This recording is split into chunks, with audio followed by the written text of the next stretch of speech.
بسم اللہ الرحمن الرحیم۔ السلام علیکم ویورز، ویلکم بیک ٹو ابھی فارمیسی۔ امید ہے آپ سب خیریت سے ہوں گے۔ ہر بار کی طرح آج کا ٹاپک بھی ہمارا بہت زیادہ بیسٹ ہے، جو کہ ہے زینگلومیٹ ایم پیگلیفلوزن پلس میٹ فارمن HCl اس کی کمپوزیشن ہے۔ آج ہم آپ سے بات کریں گے کہ ہلٹن فارما کی زینگلومیٹ ٹیبلٹ کن ٹرمز اور کنڈیشن میں یوز ہوتی ہے اور اس کا کیا ایفیکٹ ہے اور کیا سائیڈ ایفیکٹ ہے۔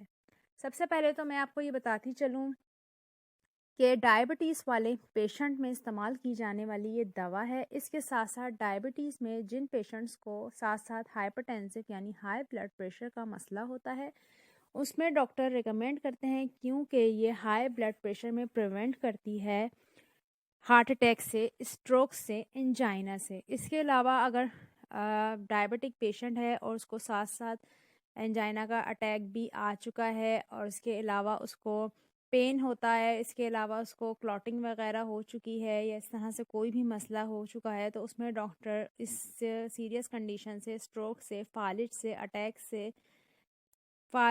اٹیک سے اس کے علاوہ ہائی بلڈ پریشر ہونے کی وجہ سے خطرناک قسم کے خطرے سے محفوظ کرنے کے لیے ڈاکٹر اس دوا کا استعمال کرواتے ہیں۔ اس کے علاوہ جب ڈائبٹیز ہوتی ہے، اس کی وجہ سے پیشنٹ کی کڈنی پہ بہت زیادہ ایفیکٹ پڑتا ہے، تو کڈنی کو بھی یہ دوا سیف رکھتی ہے، یعنی شوگر کی وجہ سے گردوں پہ کوئی ایسا اثر انداز متاثر نہیں ہونے دیتی جس کی وجہ سے پیشنٹ کو کوئی گردوں کا مسئلہ لاحق ہو۔